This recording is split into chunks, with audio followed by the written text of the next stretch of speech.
Selamat siang, saudara-saudara mahasiswa. Pak Wid lanjutkan lagi materi kita pada pertemuan kali ini masih terkait dengan kesetimbangan. Pada siang ini atau pada kali ini kita akan membicarakan kesetimbangan torsi. Ya, ini merupakan syarat kesetimbangan yang kedua. Pak Wid ganti yang laser dulu. Oke. Jadi apa itu torsi? Ya, perhatikan kalau Pak Wid mempunyai sebuah benda yang bentuknya seperti awan ini, kemudian benda ini Pak Wid beri gaya F1 seperti ditunjukkan pada gambar. Ya, ini titik pangkal gayanya, ini ujung vektornya, kemudian ini garis kerjanya, ya sepanjang garis kerja putus-putus. Ya, garis kerja F1. Kemudian Pak Wid juga memberi gaya yang selanjutnya F2 seperti pada gambar. Garis kerjanya, titik pangkal, titik tangkap gaya F2. Ini panjang lengan momennya, kita lihat. Ini juga panjang lengan momennya. Ini yang titik di sini adalah sumbu rotasinya, diberi huruf O, nanti ini L1 dan L2. L1 itu panjang lengan momen, jarak dari sumbu rotasi ke garis kerja gaya. Ini juga panjang jarak antara sumbu rotasi ke garis kerja gaya untuk gaya yang F2. Ya. Itu lengan momen F1, F2, itu sumbu rotasinya, pusat rotasinya. Ya, ini. Nah, ini sudut yang dibentuk antara panjang momen, ya lengan momen ini, sudut yang dibentuk antara lengan momen dengan gaya yang bekerja pada benda. Ini sudutnya ini siku-siku, ya sudutnya siku-siku. Ini juga sudutnya siku-siku. Nah, torsi itu didefinisikan sebagai hasil kali antara lengan momen dengan gaya yang bekerja pada benda. Ini perkalian vektor. Ya, perkalian vektor, perkalian silang ditulis dengan huruf tebal semua. Nah, kemarin kita sudah membicarakan dalam perkalian silang, hasilnya skalarnya adalah LF sinus theta. Ini bentuk nilainya, ya nilai dari vektor ini. LF sin theta. Nah, untuk kali ini kita membahas sudut yang dibentuk antara L dan F itu bernilai 90 derajat. Ya, sudut theta ini nilainya 90 derajat. Sebenarnya L kalikan F ini, sin theta ini sudutnya bisa berapa saja. Tetapi untuk materi kita kali ini, kita membicarakan bahwa L dan F ini membentuk sudut 90 derajat. LF, nah ini keterangan-keterangan yang tadi sudah Pak Wid sampaikan. Satuannya dari torsi itu adalah Newton meter. Ya, satuannya LF adalah Newton meter. Oke, kita lihat selanjutnya.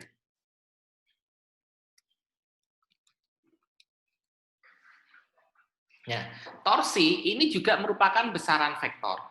Ya, torsi itu besaran vektor. Jadi, torsi itu mempunyai nilai dan arah. Nah, arahnya torsi itu hanya dua, searah jarum jam atau berlawanan jarum jam. Ya, kalau positif itu berlawanan jarum jam, kalau negatif itu searah jarum jam. Torsi itu akan positif. Itu seperti kalau kita memutar stroke perkalian silang itu, ya, kalau kita memutar stroke searah jarum jam, maka stroke itu akan masuk ke dalam. Sedangkan kalau kita memutar skrup itu berlawanan jarum jam, maka skrup itu akan keluar, ya. Seperti itu. Ini torsi juga seperti itu, positif itu yang berlawanan jarum jam, yang negatif yang searah jarum jam. Nah, torsi yang positif seperti ini, torsi yang negatif kita tuliskan seperti ini. Nah, jumlah dari torsi itu adalah gabungan dari torsi yang pertama ditambah dengan torsi yang kedua. Yang pertama tadi positif nilainya, yang kedua torsinya nilainya negatif. Ya, arahnya negatif berlawanan. Nah, ini hukum Newton ke-1, tadi kesetimbangan dari hukum Newton ke-1 itu adalah universal, yaitu kesetimbangan translasi dan kesetimbangan rotasi. Nah, syarat pertama itu kesetimbangan translasi, syarat kedua yaitu kesetimbangan rotasi, di mana sigma to-nya harus sama dengan 0. Ya, jumlah Apa torsi yang bekerja pada sebuah benda jumlahnya itu harus sama dengan 0. Itu syarat kesetimbangan. Atau dia berputar dengan kecepatan tetap. Nah, contohnya seperti ini. Kalau Pak Wid mempunyai sebuah batang, ya panjangnya AB ini, kemudian batang ini Pak Wid taruh di sebuah tumpuan, ya ini sumbu rotasinya. Kemudian pada ujung A Pak Wid gantungi beban W1, pada ujung B Pak Wid gantungi beban W2 yang besarnya 10 Newton. Jarak antara sumbu rotasi ke beban W2 itu 1,2 meter, jarak antara sumbu rotasi ke beban W1 itu 0,9 meter. Berapa beban W1 ini? Supaya batang ini menjadi setimbang. Ya, batang ini menjadi setimbang. Kita akan lihat ya. Nah, sigma torsi ya, karena setimbang, maka jumlah torsinya itu harus sama dengan 0. Karena di sini hanya ada 2 gaya, W1 dan W2, maka torsinya ini ya jumlahan dari torsi 1 dan torsi kedua. Ya, syarat kedua kesetimbangan. Nah, W1L1 positif, yang W2L2 negatif. Benar apa enggak? Tadi positif itu kalau dia memutar berlawanan arah jarum jam. Jadi kalau ini ya W1 ini sumbu rotasi, maka berputarnya itu seperti ini. Ya. Nah, gini ya, berputarnya seperti ini. Jadi ini berlawanan arah jarum jam. Positif. Nah, W2 di sini sumbu rotasinya di sini, maka berputarnya adalah dari sini menuju ke sumbu rotasi. Nah, berputarnya searah jarum jam. Nah, kalau berputar searah jarum jam itu artinya negatif. Nah, setelah itu ya kita masukkan angka-angkanya saja. L1 panjangnya 0,9, W2 panjang, nilainya 10 Newton, L2 1,2, kita bisa menghitung nilai W1-nya ini ya. W1 13,33 Newton. Gampang ya? Bisa ngikuti? Baik, ya. Sekarang kita mau hitung berapa sih total gaya yang bekerja di titik tumpuannya ini. Nah, ya, ini statika ya. Jadi kalau W1 arahnya ke bawah, W2 arahnya ke bawah, maka pada titik tumpuan ini gayanya pasti ke atas, tidak ada yang ke bawah, tidak ke bawah lagi. Supaya apa? Setimbang. Kalau semuanya ke bawah, bendanya ini akan turun ke bawah terus. Nah, karena bendanya ini setimbang, kalau W1 dan W2 ke bawah, pasti ada gaya satu yang ke atas. Yang kemana? Yang di mana? Ya di titik tumpuan ini. Berapa nilainya? Ya, kita lihat syarat pertama kesetimbangan, sigma Y sama dengan 0. Ya, sigma Y ini, FY ini sama dengan 0. Kalau ke atas itu positif, ya dikurangi yang ke bawah, kurangi W1, kurangi W2. W1-nya 13,3, W2-nya 10, ya pasti nilainya 23,33 Newton. Oke, ya. Ini kenapa apa ya, ini kita pindah ruas jadi positif semua. Jelas? Kita lihat contoh selanjutnya, ada enggak ya? Nah, ini. Berapakah tegangan pada tali T, gaya horizontal dan gaya vertikal yang bekerja pada engsel di dinding? Bila berat penopang W1 10 Newton terletak di pusat beratnya dan berat beban W2 100 Newton. Gambarnya mana kita lihat? Nah, gambarnya seperti ini. Jadi ini ada penopang nih, ya, ada penopang. Kita lihat panjangnya 8 meter. Ya, panjangnya 8 meter. Pusat beratnya di tengah W1 ini yang nilainya 50 Newton. Pada ujungnya digantungi beban W2. Ya, yang nilainya 100 Newton ini. Nah, kalau kemudian di sini di ujungnya ini diberi engsel. Ya, diberi engsel supaya batang penopang ini tidak jatuh ke bawah, ya, engselnya ini tidak berputar ke bawah, maka diberi talilah ke atas, ya, ke sini. Ya, Anda bisa melihat kalau kanopi di rumah Anda, ya, modelnya seperti ini, ya, di tempat garasi, ya, biasanya kita membuat kanopi, kemudian ada kabelnya ke atas, ya, seperti ini modelnya.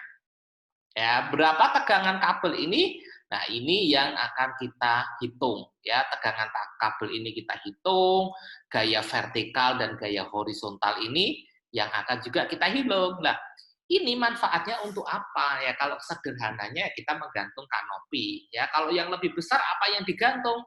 Jembatan. Kalau ada orang sipil yang digantung ya pasti jembatan.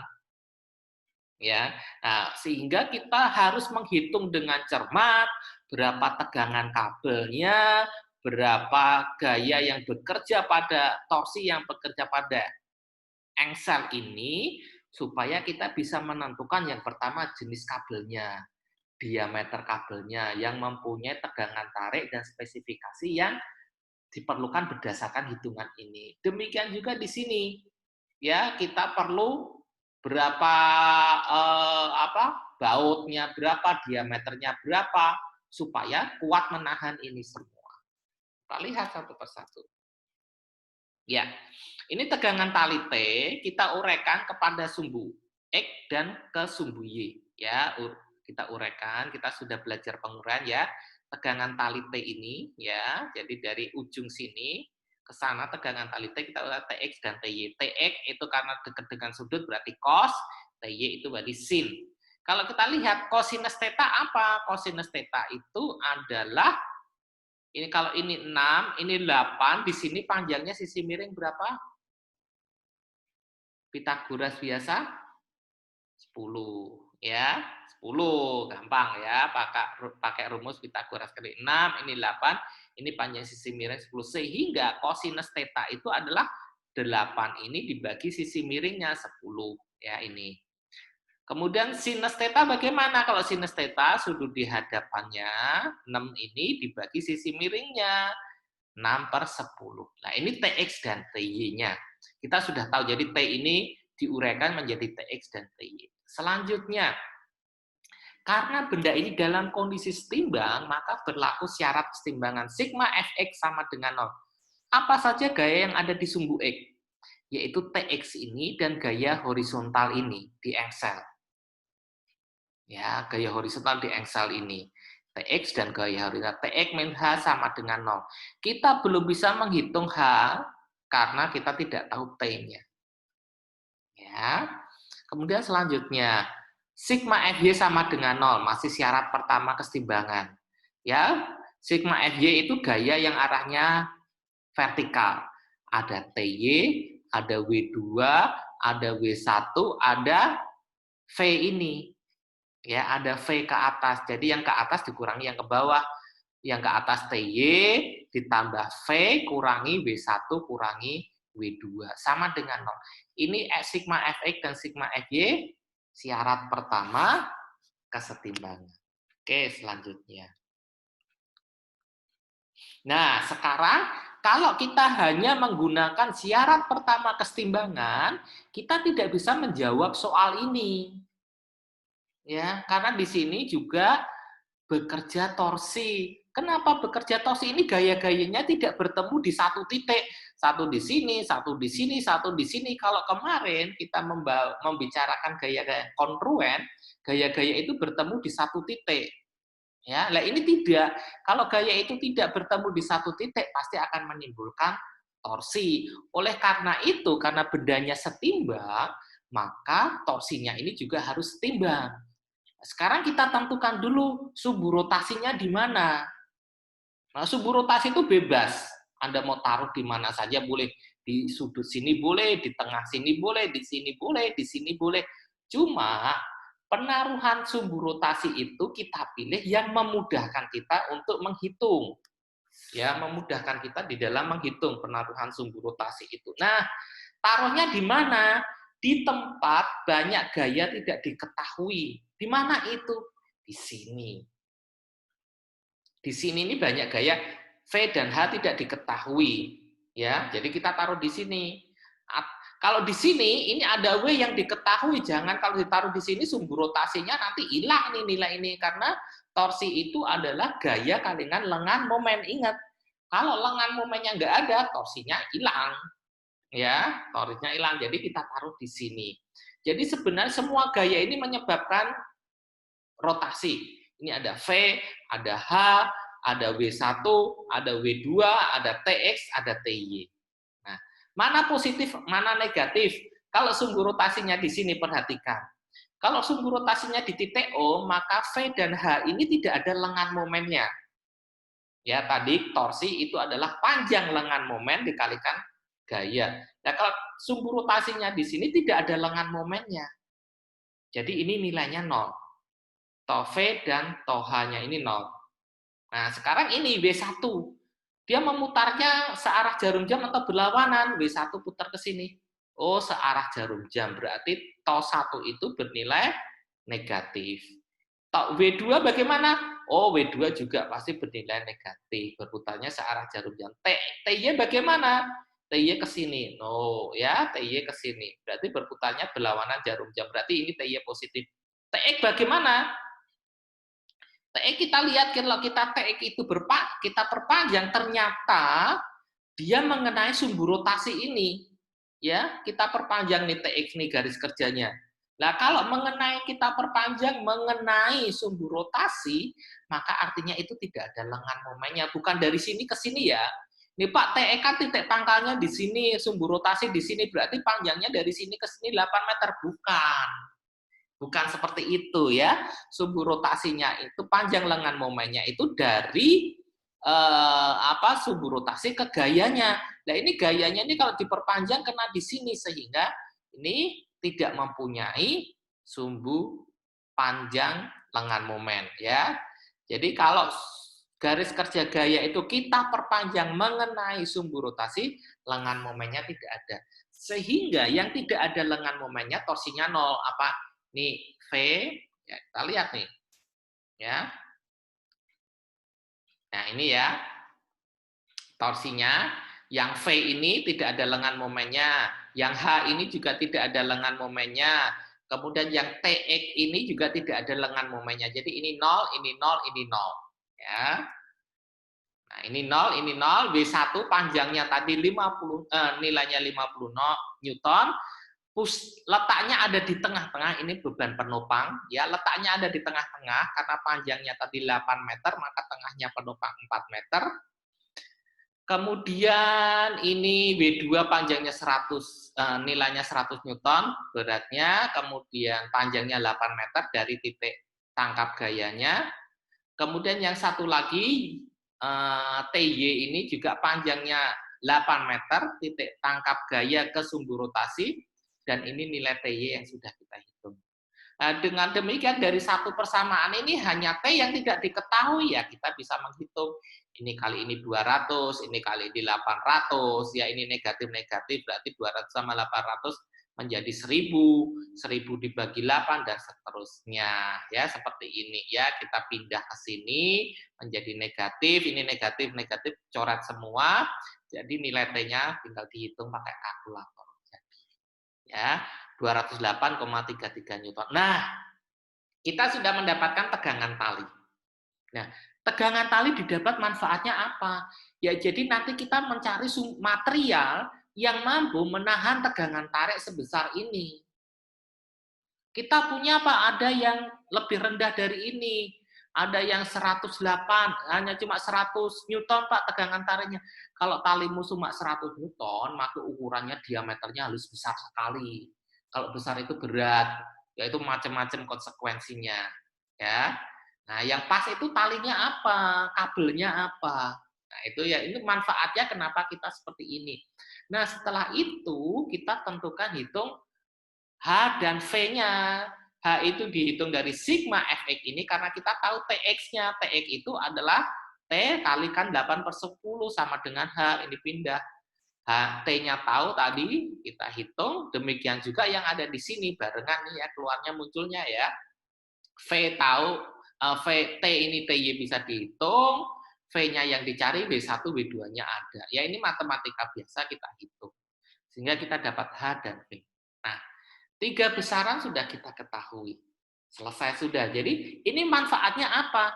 Jadi kalau pada engsel itu bekerja gaya horizontal sekian Newton, vertikal sekian Newton, maka yang kita pikirkan adalah jumlah baut yang harus ada di sana berapa supaya gantungannya nggak patah. Walaupun talinya kuat, ya kalau di sininya tidak ada, ya tidak ada, ininya tidak sesuai, ya tetap juga akan roboh. Nah, itu pentingnya nanti statika ini di dalam teknik sipil ya, menunjang perhitungan struktur di teknik sipil. Nah, sekarang Pak Wid ke resultan gaya-gaya sejajar. Nah, kalau ada gaya-gaya yang arahnya sama, kita bisa jumlahkan. Jadi V1 dan V2 kita jumlahkan menjadi R. Nah, V1 itu kan berjarak X1 terhadap sumbu rotasi titik O ini. Dan F2 ini berjarak X2 terhadap sumbu rotasi ini ya, garis kerjanya diperpanjang. Sehingga kalau ini bisa berputar berlawanan jarum jam, ini berputar berlawanan jarum jam, maka kalau dijumlahkan torsinya yang menjadi R ini. R ini kalikan jaraknya ke sini. Ya, kalikan panjang lengan momen atau X rata-ratanya ini. Ya, jadi sigma R, sigma to R-nya itu ya, Pak Wid ulangi, R itu adalah jumlah dari gaya-gaya dalam arah sumbu E karena sejajarnya dalam arah sumbu Y, ya F1 tambah F2. Torsinya itu adalah gabungan dari torsi yang diakibatkan oleh gaya F1 dan torsi yang diakibatkan oleh gaya F2. Ini X1 dan X2 ini adalah panjang lengan momen masing-masing gaya. Ya, ini X2 dan ini X1. Nah, itu sama dengan ini R kalikan ini, torsinya gaya resultan gaya F1 dan F2 dikalikan jarak resultan gaya ini ke sumbu rotasinya ini, X rata-rata ini. Nah, ya, sama kan? R itu tadi adalah F1 ditambah F2, X-nya ini sama ya, jaraknya antara sumbu garis kerja resultan ke pusat sumbu rotasinya. Nah, ini ya tadi X1 kalikan F1 ya ditambah X2 kalikan F2 yang ada di sini sama dengan ini. Ya kan, ini kan sama dengan ini, artinya ini juga sama dengan ini juga nih. Ya, perhatikan Pak Wid ya. Sigma to adalah X1 F1 ditambah X2 kalikan X2. Sigma to itu adalah R kalikan X ini tadi. Sehingga R kalikan X itu apa ini? Sehingga ini yang ada di sini sama dengan ini. Nah, kita tuliskan. Dengan demikian kita bisa menuliskan gini X ya. X rata-rata kira-kira ya. Posisinya X ini adalah X1 F1 ditambah X2 F2 dibagi F1 ditambah F2. Ini matematika di sini. Ini adalah letak titik tangkap gaya resultan terhadap sumbu rotasi. Nah, sekarang ini kita pakai untuk menghitung pusat berat. Kalau benda-bendanya itu simetris, maka pusat berat itu ada di tengah. Ya, kalau bendanya itu tidak simetris, pusat beratnya posisinya ada di mana? Menghitungnya dengan cara tadi pusat berat ini ya. Jadi kalau Pak Wid punya benda ini ya, masing-masing punya berat W1, W2 dari benda ini, ya ada ini kan kumpulan dari yang kecil ini ya. Ini misalkan titik di sini beratnya W1, jaraknya X1 ke sumbu rotasi ya, sumbu rotasi kan ini ya, atau ini kalau kita perpanjang jaraknya dari sini ke sini. Kemudian W2 ya, ini juga ya titik yang di sini ada W3, ada W4 dan semuanya mempunyai jarak tertentu kepada sumbu rotasi. Nah, W1, W2, W3, W4 kalau ditotal menjadi W ini. W ini punya jarak ke sumbu rotasi adalah X ini. Bisa juga bentuknya seperti ini. Ya, tadi kan jarak gaya-gaya vertikal, sekarang gaya-gaya horizontalnya. Ya, gaya-gaya horizontalnya yang ke sana ini. Ya, sama saja. Masing-masing punya jarak, W1 punya jarak Y1 ke sumbu rotasi. W2 punya jarak Y2 ke sumbu rotasi. W3 punya jarak Y3 ke sumbu rotasi, dan seterusnya. Dan W ini juga punya jarak ke sumbu rotasi ini. Ya, jadi kalau kita perpanjang, semuanya berjarak ke titik O ini. Ya, titik O. Panjangnya berapa? Ya ini panjangnya lengan momen. W, jadi W itu adalah jumlahan dari W kecil-kecil ini. Jadi W1, W2, W3 dijumlahkan menjadi W. Sigma W. Lah, X rata-ratanya ini tadi adalah, kalau tadi X1, F1, X2, F2, yang di sini adalah X1, W1 ditambah X2, W2 ditambah dan seterusnya. Yang di sini W1 ditambah W2 ditambah dan seterusnya. Sama seperti yang menjumlahkan gaya-gaya yang sejajar tadi. Sehingga sigmanya ini jumlahan dari ini tambah ini kali ini ditambah ini kali ini, kita menulisnya sigma X kalikan W. Kalau W1 tambah W2 tambah W3, kita menulisnya sigma W. Ya, sigma W itu ya sama dengan W besar ini. Ya, sigma W ini adalah W besar. Yang ini sigma X kalikan W. Ini yang X. Yang Y bagaimana? Ya sama saja seperti ini. Y1 W1 ditambah Y2 W2 dan seterusnya. Ya, sama persis. Ya, karena yang satu hanya berjarak tertentu ke sumbu rotasi dalam arah X, yang satunya dalam arah Y. Nah, sehingga pusat berat dari benda ini ada di mana pusat beratnya? Ya, X ini, Y ini. Ya, X ini dan Y. Contohnya seperti ini. Ya, sebuah benda terbuat dari bahan yang sama disusun seperti gambar.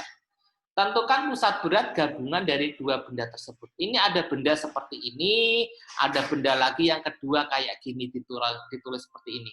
Ya, pusat beratnya di mana? Ini kita Pak Wid cari contoh yang simetris saja, yang gampang.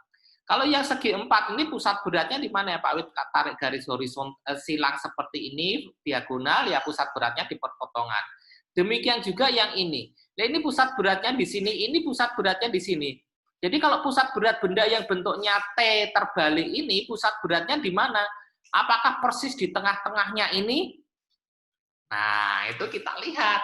Pasti tidak di sini dan pasti tidak di sini. Nah, kita melihatnya, ini kita punya gambarnya itu satu, nggak terpisah seperti ini. Gambarnya seperti huruf T saja yang terbalik. Pusat beratnya di mana? Huruf T yang terbalik ini.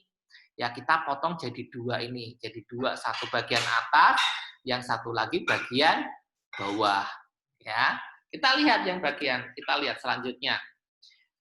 Karena benda ini terbuat dari bahan yang sama, kita terbuat dari bahan yang sama, ya, kita buat dari bahan yang sama, maka kita harus mencari terlebih dahulu perbandingan, ya, perbandingan W1 dan W2-nya ini terlebih dahulu. Tujuannya untuk apa ini? Nanti kita akan pakai untuk menghitung.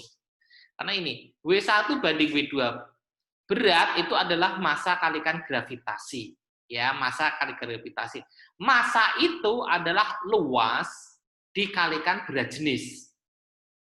Luas kalikan berat jenis. Kenapa kita pakaikan luas bukan volume? Karena bentuknya luasan.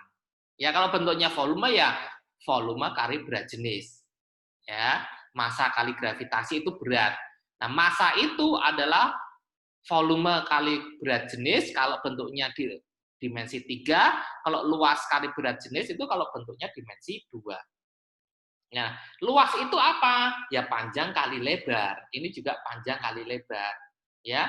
Nah, panjang kali lebar kan ada nih panjangnya, ada lebarnya, ini ada panjangnya, ada lebarnya ya. Berarti yang satu 6 kali 2, yang satu lagi 2 kali berapa nih? 4. Ya, 4 kali 2, ini 6 kali 2, mana W1, mana W2 ya. Ini W1 itu 4 kali 2, ini 6 kali 2. Jadi perbandingan berat W1 banding W2 itu 2 banding 3. Ini rho-nya sama karena bahan yang sama. Kalau bahan yang sama, rho-nya sama, kita coret, kita bisa cari, ini kan 8/12 atau 2/3. X tadi bagaimana? X1 W1 ditambah X2 W2 dibagi W1 ditambah W2. Nah, kenapa ini W1, W2? X-nya berapa? 2. Kenapa 2? X1 itu mana toh? Oh, dari pusat berat ini ke sini. Ini kan letaknya di tengah-tengah nih, ya. Ini Pak Wid, ini garis apa? Dia kartesiannya lah. Ini sumbu Y, ini sumbu X, pusatnya di sini, ini sumbu rotasi. Maka pusat berat di sini ke sumbu rotasi jaraknya mana? Bukan yang ini ya, tapi jaraknya dari sini ke sini nih. Atau X1 ini. Ya, kalau ini panjangnya 4, ini di tengah, X1 panjangnya pasti 2. Nah, sekarang yang di sini berapa? ini juga sama nih simetris kayak gini, berarti X2 juga panjangnya 2 ya, sama persis panjangnya 2. Sehingga di sini adalah X1W1 ditambah X2W2 berarti 2W1 ditambah 2W2 dibagi W1 tambah W2. Nah, ini kita baru ngerti manfaatnya W1 bagi W2 ini. Ya 2/3 kita masukkan ke sini. Ya kan? W1 itu adalah 2/3 W2. Jadi W1 ini kita ganti 2/3 W2. 2, ini 2 ini W1-nya kita ganti 2/3 W2 kali ditambah 2 W2 ini dibagi 2/3 ini W1 W2 ditambah ini. Ya, kita kemudian selesaikan aja. Kalau perkalian ini kali ini 6 tambah 2 8/3. Ini 2 itu sama saja 6/3, kita selesaikan, kita dapat X-nya itu 15/4. Nah, 15/4. 15/4 itu adalah posisinya. Ya, di mana 15/4 itu berapa sih?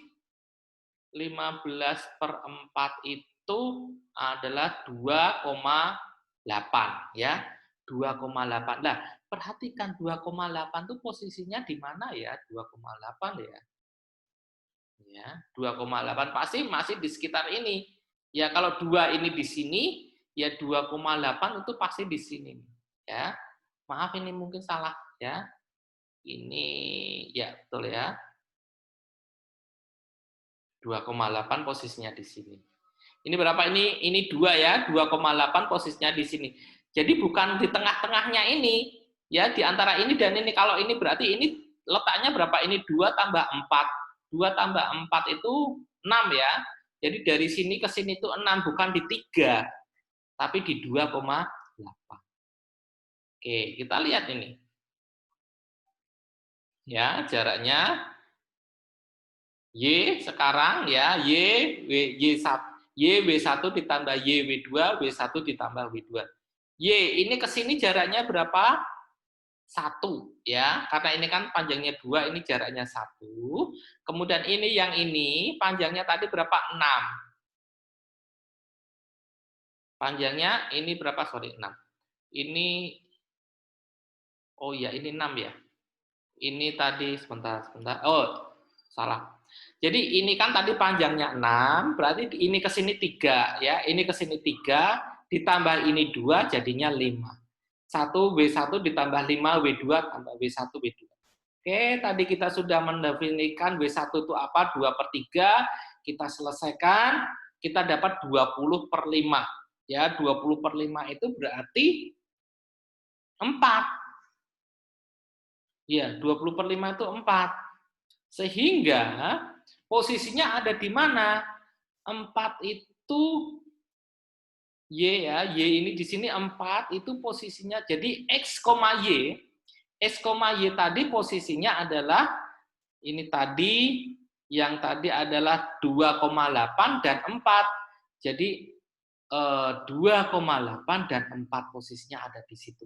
Jadi X, Y. Y-nya 4, X-nya 2,8 di yang sebelumnya tadi. Ini ya. Ini 2,8 dan ini 4. Nah, itu pusat beratnya. Pusat berat dari sini, gambar ini. Oke, jelas ya? Nah, selanjutnya, ini coba dikerjakan soal-soalnya. Kalau masih belum jelas, boleh kita diskusi minggu depan, atau kalau ada kesempatan, Anda boleh tanya ke Pak Wid melalui WA, ya, atau media yang lainnya. Terima kasih, dan sampai jumpa lagi.